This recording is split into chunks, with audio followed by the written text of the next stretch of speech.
بيكهام مرة ثانية ينقلها إلى زيدان. زيدان يحاول يبحث عن حل ممتاز للغاية، وتسديدة يا ريتها اكتملت، يا ريتها اكتملت. ولاحظ التحية والتشجيع لأنها لمسة فنية جميلة.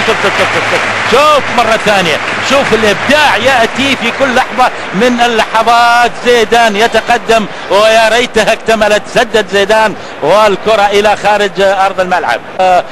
طبعا مكان كالعادة في خط المقدمة هذا زيدان.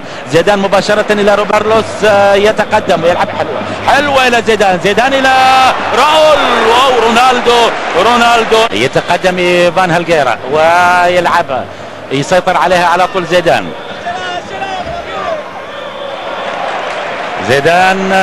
وبالتالي مقطوعة من جانب ديبورتيفو لا كورونيا. لاحظ الاستقبال والتقدم. وزيدان إلى روبرتو كارلوس على طول إلى زيدان مرة ثانية يتقدم. زيدان أصبح محق ب3 من اللاعبين على طول إلى زيدان يتقدم، وهجوم خطير هذه المرة لصالح ريال استمر له. وهذا ايفان هالجيرا والكرة السريعة ملعوبة جهة زيد. يا سلام زيدان يقود هذا الهجوم. الكرة تلعب جول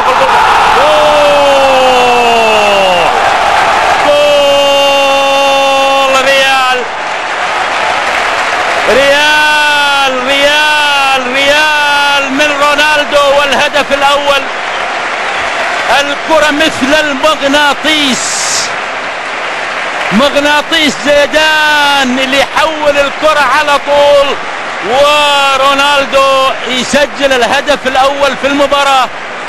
إذا أتى الهدف الأول بواسطة الفتى الذهبي دائما اللي هو رونالدو. لكن لاحظ المغناطيس، وين المغناطيس على الكرة والكنترول، ولا أروع، واللمسة قبل الأخيرة ولا أروع إلى رونالدو. ورونالدو لاحظ كيف يعشق الكرة، كيف يتلاعب بالكرة، كيف ينقل الكرة. زيدان الفنان دائما. وكارلوس روبرتو كارلوس يوصلها إلى زيدان سدد جول. لا ضاعت على زيدان لعبة ولا أجمل وردة فعل الجماهير هنا في سانتياغو. ومقطوعة من الكرة كانت من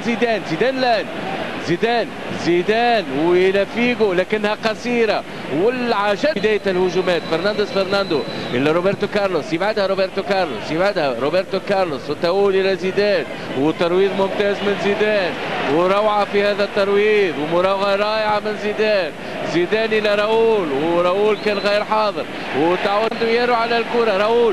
راؤول ويبقى فرناندو صاحب الهدف الوحيد للريال بيتيس على أرضية الميدان. تبديل اللاعب وزيدان، كرة طيبة من زيدان، تبقى كرة في الميدان ويتحصل الريال مدريد. صيحة من احتياطي ريال بيتيس حول لمسة لفرناندو يارو، لكن الحكم يأمر مواصلة اللعب. زيدان في رجل مرفوعة، الحكم أيضا يأمر مواصلة اللعب. زيدان راؤول ورونالدو، لكن التغطية على الجهة اليمنى كانت من كلود ماكاليلي. بعد تقدم من امبريس على الجهة اليمنى جاء ماكاليلي للقيام بالتغطية على الجهة اليمنى. زيدان روبرتو كارلوس يتحول على الجهة اليمنى، يتوغل زيدان رونالدو يسدد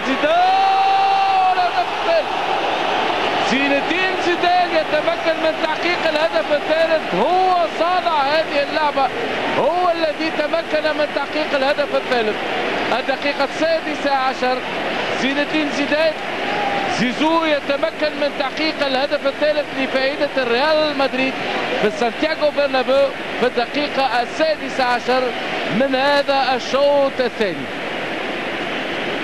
إعادة لهذا الهدف، الترويض الأول وما أحلاه، وانطلاقة لزيدان. هو صانع هذه اللعبة كلها ويبتعد عن المدافع، ثم التمرير وثنائية وجميلة جدا.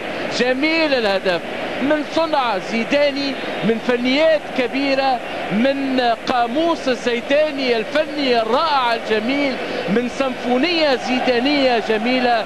يحط كرة في الشباك بفضل هذه التقاسيم وبفضل هذه الروعة، فهو يطرب وطبعا يعطي لجمهور ريال مدريد لسانتياغو برنابيو نشوة وسعادة كبيرة، وما أحلاه من هدف وما أجمله من هدف. الترويض الأول، البداية، الانطلاقة، الثنائية، ثم محاولة لعب كرة من نوع السهل الممتنع، ثنائية جميلة وكرة في زاوية مستحيلة على أنتوني براتس. إلى الآن أنتوني براتس ما زال يبحث عن الزاوية اللي زيدان يحط فيها الكرة، والآن أكيد وأن انطلاقي قد 19 3 أهداف مقابل هدف لفائدة الريال، 3 أهداف مقابل هدف لفائدة الريال.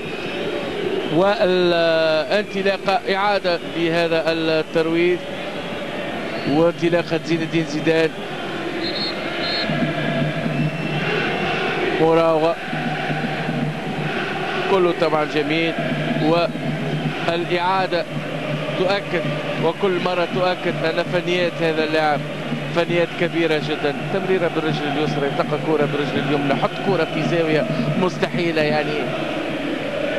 يعني شيء جميل جدا وشيء رائع. يعني حديث مع الكرة، حديث يعني قصة غرام بين زيدان والكرة، يعني يتحدث مع الكرة مرة بالرجل اليمنى، مرة في حديث بالرجل اليسرى، مرة ما ينظر للكرة، في تمريرة من غير ما يشوف الكرة، في تمريرة من نوع آخر. يعني في كلام، في عشق، في غرام مع الكرة، ما هو شيء سهل. يعني موهبة من عند الله سبحانه وتعالى، طبعا الموهبة من عند الله سبحانه وتعالى التي تتحسن وتتواصل بالجدية، هذا مما لا شك فيه، والمثابرة والتمارين إلى غير ذلك، والعقل السليم أيضا لابد أن ننسى ذلك.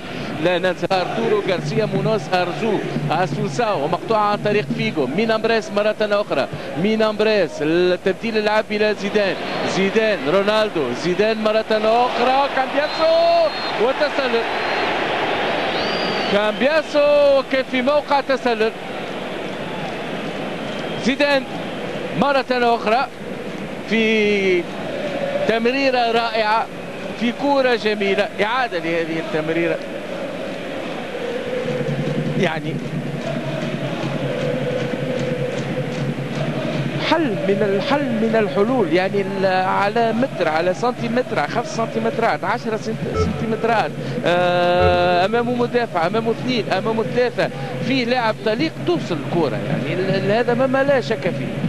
الحل موجود بالنسبة لزيدان. بالنسبة